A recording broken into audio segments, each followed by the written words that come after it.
wongeye kwirirwa waramutse neza mukunzi w'Isumo TV, nizere ko umeze neza cyane, nanjye ameze neza cyane. Amahoro y'Imana arakomeze abane nawe, wowe uri mu bibazo aho ngaho, wowe ufite ubuzima butakumereye neza ndetse nawe ufite ubuzima bumeze neza. Shimishwa no kubona rero n'abandi nawe ubamejeje neza cyane, babashe kugenda nabo bamera nkawe aho uherereye hose, rero mu majyepfo, amajyaruguru, iburasirazuba, iburengerazuba, mujyi wa Kigali, abari muri diaspora no hirya mu Bugande, Congo, Tanzania ndetse n'u Burundi, abari muri Kenya, Mozambique, Central Africa, abari muri Lesotho, abari muri South Africa ndetse n'abandi bose bari muri Malawi ndetse na Mozambique.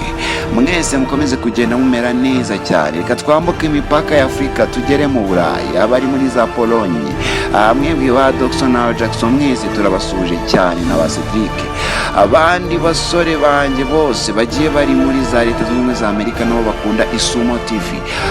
Mwebwe ba Baptiste, amahoro y'Imana arakomeze abane nawe, wowe ukunda Isumo TV ndetse nawe aho uri hose tutigeze turondora hari na ruguru. Icyo usabwa rero nuko ukora subscribe, share, like na comment kugira ngo bane Isumo TV ibintu byacu bigiye bitandukanye tubagezaho umunsi ku wundi. Amakuru rero yo nakagaruka hano, rero umutoza witwa Adil Al Muhammad ndetse n'umutoza witwa George Pasiao na akaba ari umutoza rero wa Rayon Sport bageneye ubutumwa ekipe y'igihugu yacu Amavubi aho igiye kwitabira irushanwa, reka byite irushanwa cyangwa se imikino yibanze y'ijonjora ry'igikombe cya Afrika 2023. Ibi ngibi rero ni byinshi turagenda tubagezaho ku bintu abatoza bagiye bavuga, turagenda tubagezaho transfers zigiye zitandukanye aziri kugenda zivuga muri ekipe ya APR FC, muri Kiyovu Sport, AS do Kigali, Police FC ndetse na Rayon Sport. Ibi byose rero nta handi wabikuru usibye ku Isumo TV. Ibane natwe maze ubashe kubona amakuru menshi agiye atandukanye.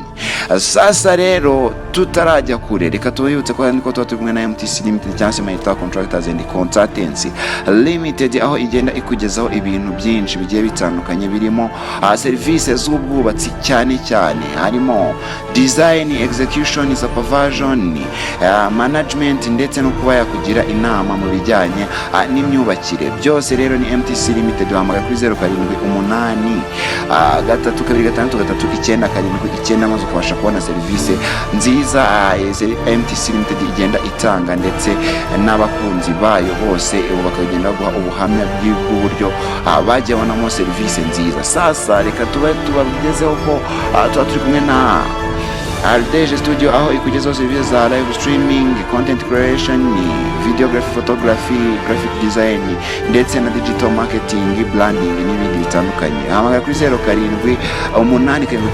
07872888 maze Aldeje Studio iguhe serivisi nziza igenda igenera abakunzi be bagiye batandukanye. Amakuru rero tugezeho nuko umutoza George Pasiao wa ekipe ya Rayon Sport ndetse n'umutoza witwa Adil Al Muhammad bagiye bagira byinshi batangaza ku muri ekipe y'igihugu Amavubi, aho bagiye bayifuriza ishya n'ihirwe ndetse bayisaba no kugenda ihesha ishema igihugu cyacu cy'u Rwanda. Ibi ngibi rero umutoza wa APFC umunyamalo Adil Al Muhammad n'uwa Rayon Sport ukomoka muri Portugal George Pasiao ibifurije Amavubi intsinzi mu mikino yo gushaka itike y'igikombe cya Afrika igiye gutangira, ndetse bavuga ko abakinnyi bayo bashoboye ko bazabona qualification y'iri rushanwa. Ni kuri wa kabiri nibwo ekipe y'igihugu y'u Rwanda itangira umwiherero yitegura gutangira urugendo rwo gushaka itike y'igikombe cya Afrika 2023 kizabera muri Côte d'Ivoire. Amavubi akaba agomba gutangira urugendo ikina na Mozambique tariki ya 2 Kamena 2022 muri Afrika y'Epfo, ni mu gihe tariki ya 7 Kamena izakina na Senegal. Katubitse ko ekipe y'igihugu ya Senegal ekipe ibamo ba Sadio Mane wa ekipe ya Liverpool ndetse na abandi bakinnyi bagiye batandukanye. nanone reka tubabwire ko abatoza bagiye bavuga ko ekipe y'igihugu Amavubi ari ekipe ishoboye cyane kandi kari ekipe ishobora gukora ibishoboka byose bagendeye ku bakinnyi bagiye bafite ndetse abakinnyi ba Adili Elad Muhammadi ndetse n'abandi bakinnyi George Pasiao afise muri Rayon Sport bagiye basohoka. Yize neza ko abakinnyi baza guhuza imbaraga hari byinshi abazagenda bakora ndetse bakahesha ishema igihugu cyacu cy'u Rwanda. Rero umutoza wa APFC Adili yavuze ko Amavubi afite abakinnyi bafite ubunararibonye n'abatoza beza bafite inyota yo gutsinda, gusa ngo abanyarwanda bagomba kubafasha mu buryo bwubaka mu rwego rwo kubaka ikipe y'igihugu ikomeye. Ati abakinnyi bafite ubunararibonye, nizeye ko abatoza ari abatoza b'abanyamwuga, nzi ko abakinnyi bifuza gutanga umusaruro mwiza, tugomba kubafasha mu buryo bwubaka mu rwego rwo kuba ekipe y'igihugu izahangana n'urwego rwa Afurika cyangwa se ku rwego rwa Afurika. Ati ndifuza ko ikipe y'igihugu y'u Rwanda intsinzi yaba iyabo, ndizera ko ishobora gutsinda imikino yombi. Ndi umunyaportugal ariko ubundi umunyarwanda. Yashyigikira rero ikipe y'igihugu y'u Rwanda. Urumva ko ari byinshi abatoza bagiye batandukanya, ari Elad Adil Muhammad ndetse na umukinnyi witwa ndavuga umutoza wa Rayon Sport George Pasiao muri urugendo rwo gushaka itike y'igikombe cya Afurika mu mwaka wa 2023 u Rwanda ruri mu itsinda rya nyuma kumwe na Benin, Senegal, Mozambique. Hakaba hazamuka amakipe abiri ya mbere mu itsinda. Abonye tike yahita abona tike iri direct y'igikombe cya Afurika. Murabyumva ko rero ari ibintu byinshi bigiye bitandukanye aba batoza bagiye bavugaho kuri iyi ekipe y'igihugu yacu y'Amavubi. Nanone katugaruke kuri transfers ziri kugenda zivuga muri ekipe zigiye zitandukanye hano mu Rwanda. Hano reka tubabwire ko ekipe ya APRFC ari bariyo duheraho, iri kugenda runo ekipe ya Rayon Sport aho ishaka gusinyisha myugariro wayo umukinnyi Nigena Clement. Nigena Clement ni umukinnyi wari wasinye amasezerano y'umwaka umwe hano muri Rayon Sport, akaba rero ari ku musozo. Ibi ngibi rero biravugwa ko ekipe ya APRFC iri kugenda imuvugishwa nka myugariro w'umunyarwanda kandi wagiye bitwara neza muri ekipe ya Rayon Sport. Ibi ngibi rero ndabivugira ko mu makuru dukesha mu bantu b'imbere ba APRFC bagiye bavuga ko uyu mukinnyi ari umwe mu bakinnyi ekipe ya APRFC ishobora kuzagenda ishingira mu mwaka w'imikino itaha, aho ishaka kumuha amasezerano ikaba igiye kumusinyisha amasezerano kuri miliyoni 12. Izi miliyoni 12 miliyoni APRFC iri kugenda iha uyu mukinnyi kugira ngo abashe kuba yagenda muri ekipe ya APRFC ndetse agende ayikorera akazi kenshi kagiye gatandukanye. Ahangaha rero ekipe ya Rayon Sport nayo yabimenye, iravuga iti uyu mukinnyi tugomba kumusinyisha byanga bikunze. Ahangaha rero biravuga ko ekipe ya Rayon Sport ifatanyije n'umuterankunga mukuru wayo ari we Skol Private Limited Company Rwanda cyangwa se PLC cyangwa se PLC. Iyi ngiyi rero ni company igomba kujya muri iyi deal, aho igomba kuma amabonus ku maprime azajya abona y'imikino. Bivuze ko ekipe ya Rayon Sport ireti muzamura umushara iwuvane ku 450 imugeze ku bihumbi bisaga 800, maze Skol ije yongeraho ibihumbi bisaga 200 byuzure miliyoni. Ariko nanone kuri prime ya 35 aba bakinnyi baba bagiye bagenerwa kuri buri match batsinze.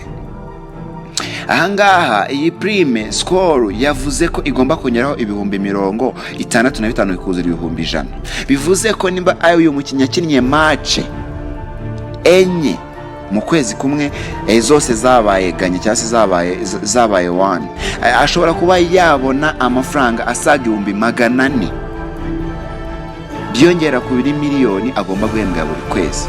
Bivuze ko ashobora kubona 1,400,000 biturutse kuri iyo deal. Bivuze ko nanone uru ruganda ruzajya rumwifashisha muri campaign zigiye zitandukanye uruganda rugenda rugira muri na equipe ya Rayon Sport. Nkango ni campaign iyo ari yo yose azajya ayibonekamo nka brand ambassador, ushobora kuzajya asohoka ku byapa by'uru ruganda bigiye bitandukanye ahantu hose hari akabari ka Skol Rayon akazajya aba ahari. Ako ni akantu kamwe. Ekipe rero ya APR FC ikavuga iti twebwe twajya tuwemba miliyoni twagukubita niyo twabyita iyo recruitment. Iyi recruitment rero akaba ariyo twawukubita. None ekipe ya Rayon Sport ikuvuga ati nubwo tuzajya tugayo ngayo ariko natwe ntawe turi businyisha nta recruitment tugaye, ahubwo turagwa recruitment ya miliyoni zisaga 6, ubundi tuguheneze n'umushara uri hejuru. Ibi ngibi nanone katwibuke ko n'abafana ba Rayon Sport ikintu cya parrainage nabo bagitangiye. Nwango nugufata fan club imwe igafata umukinyi izajya yitaho ikamumenyera buri kintu kimwe cyose igendeye ku byifuzo bye, mbese ikamubera pare cyangwa se ikamubera umubyeyi muri batisimu, ikagenda imufasha ku giti cye. Ahangaha rero biravuga ko Match Generation Fan Club ari fan club ikora hari Nyamirambo hano kuri Cosmos, unyuze mu muhanda w'inyuma wo ku Ntwari aho kugira ngo uce direct hano inyuma ya Club Rafiki ugaca hirya ku murenge wa Rwezamenyo tugera hano nitse Blue Empire. Aho ngaho rero niho Match Generation ikorera. Match Generation yo iravuga ko uyu mukinyi ariyo igomba kumufata kugira ngo imufatire hafi. Umuyobozi wayo Runiga Babisha cyangwa se Runiga Mike akaba yadutangarije ko ari uyu mugabo agomba gufatwa ni Imagination Fan Club kugira ngo ibashe kugenda imugarura neza muri equipe ya Rayon Sport, dore ko ari umukinnyi wagiye agaragaza ko ari umukinnyi w'umuhanga cyane, aho byagiye bigaragara ko ari umukinnyi udefanda neza kandi mu gihe equipe ya Rayon Sport agiye ibura igitego agenda akora byinshi bigiye bitandukanye. Ibi ngibi rero bikaba ari bimwe mu bintu biri kugenda bivuga kuri transfer y'uyu mukinnyi. Hano rero equipe ya Kiyovu Sport nayo biravuga ko iri kugendana umukinnyi witwa Mackenzie Zigimana. Kari Mackenzie rero tubana umukinnyi wageze muri Rayon Sport muri uyu mwaka w'imikino, aho aje gukina ku mwanya wa kabiri cyangwa se ku ruhande rw'ibumoso kuri kabiri ya equipe ya Rayon Sport mu bwugarizi bwayo. Akaba ari umukinnyi rero ufite karite yo kuba yugarira ariko akaba akora monta agatanga imipira ishobora kuba yagenda ivamo igitego. Reka mbibutse ko akina ku mwanya Ombarenga Fitina nawe akinaho muri equipe ya APR FC. Abantu bamuzi bazi ayo Mbarenga umwanya akinaho rero niwo Nanzigimana Karimu alias Mackenzie agenda akinaho umunsi ku wundi muri equipe ya Rayon Sport. Ibi ngibi rero reka ngende mbibabwirira ko uyu mukinnyi Nzigimana Karimu Mackenzie ari umwe mu bakinnyi rero equipe ya Rayon Sport iri kugenda ishingiraho umunsi kundi. Nanone akaba ari umukinnyi utamerewe neza muri Rayon Sport, aho bamwe mu bastaff ba Rayon Sport bagiye bikoma bavuga bati uyu mukinnyi aba yagurishije equipe kuri match za APR FC. Uyu mukinnyi nanone akaba ari umukinnyi wagiye ahura n'amarira atandukanye. Umukinnyi ku mukino batsinzemo equipe ya Bugesera aho yatanzemo na assist. Ahangaha yaricaye match irangiye ararira. Abantu benshi bajya ngo namara y'ibyishimo, ariko abamwegereye neza bavuze ko yarijijwe no kuba agenda ashinjwa n'abantu bamwe mu bantu ba Rayon Sport muri staff bagenda bamushinja ngo agurishe equipe. Ibi ngibi yagiye abiganiriza rero umukinnyi Kwizera Olivier umwe twagenda tubabwira ku munsi w'ejo ko yatorotse equipe, akaba amaze iminsi atitabira imyitozo ya equipe ya Rayon Sport, aho yagiraga ati njyewe kiramutse kimenyereye gutya nagikubita amangumi. Ariko Nzigimana Mackenzie ni umukinnyi mukuru, ntago ari umukinnyi wo kugenda rwana na staff. Ni umukinnyi mukuru maze igihe kinini muri championnat y'u Rwanda ndetse wagiye uca mu makipe agiye atandukanye. Yagiye abwira Kwizera Olivier ko njyewe uko byamera kose iyi kipe ni equipe nabayemo, hari byinshi twagiye tunyuranamo, ntabwo rero ndi umuntu wo kugenda ndwana na staff, ahubwo byaba bigiye bintera agahinda bigatuma nsukamara nibaza uburyo ngambaniramo iyi equipe, kandi kuva igihe nakineye cyose nta na rimwe nigeze ngambana kugeza naho equipe yabaga iri ahantu habi cyane. Murabizi Rayon Sport ni ekipe yagiye ica mu bintu byinshi bigiye bitandukanye tutagenda turondorera ahangaha, ariko akaba ari umukinnyi wagiye ubana nayo mu mikino igiye itandukanye mu myaka igiye itandukanye. Mbese ni umukinnyi wariye ingoma nyinshi kandi wagiye agirana ibigwi bigiye bitandukanye na kipe ya Rayon Sport. Uyu mukinnyi rero nawe ni umukinnyi wagiye nawe agenda agarukaho kugenda atumvikana na bamwe mu bayobozi, ariko biravuga ko ari umuntu umwe ugenda amuzonga cyane.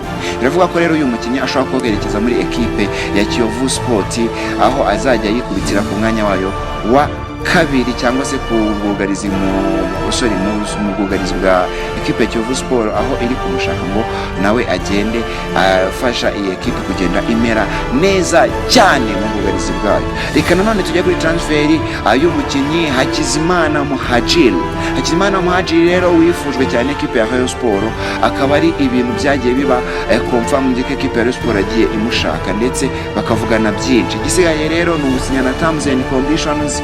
Uyu mukinnyi rero yari yagiye avuga byinshi bigiye bitandukanye kuri iyi ekipe, avuga ko umuryango we ari we uzamubwira umwanzuro wa nyuma azagenda afata, maze akagenda abana n'abakunzi ba ekipe ya Rayon Sport. Ngaha rero uyu mukinnyi bivugwa ko ashobora gusinya mu mpera za kino cyumweru. Twagiye tubivuga ko agiye gusinya, ariko byagiye biba confirmed ko ashobora gusinya mu mpera z'iki cyumweru, aho ekipe y'igihugu Amavubi nayo iraba iri muri camp. Ibi ngibi rero nibyo bigiye bitandukanye biri kugenda bivuga muri transfer aziri hano mu Rwanda. Amahoro y'Imana irakomeze abane nawe, wowe ubana na MTCC Limited, bayita My Tower Contractors and Consultants Limited, aho iguha serivisi zitandukanye z'ubwubatsi, design, execution, supervision, project management no kuba yakugira inama kukugezaho ibikoresho aho uri ku ishantiye yawe. Byose ni MTCC Limited cyangwa se My Tower Contractors and Consultants Limited. Yawe kuri 078 369 maze bibanire na MTCC Limited kugezaho serivisi zitandukanye z'ubwubatsi. Na Aldeje Studio, aho ikugezaho serivisi zitandukanye za live streaming, videography, photography, graphic design ndetse na digital marketing. Hamagare kuri 078 788 maze ubone serivisi zitandukanye Aldeje Studio igenda ikugezaho mu buryo bugiye butandukanye. Amahoro y'Imana rero akomeze abane nawe, wowe ugenda ubana n'Isumo TV, aho uri rero mu majyepfo, amajyaruguru, iburengerazuba, amajyaruguru ndetse no mu majyepfo y'isi muri rusange, mu burasirazuba bw'isi no mu burengerazuba bw'isi n'amajyaruguru. Mwese amahoro y'Imana rero akomeze agende abana namwe umunsi ku wundi. Imana ikomeze ikurindire aho uri no mu byo urimo byose.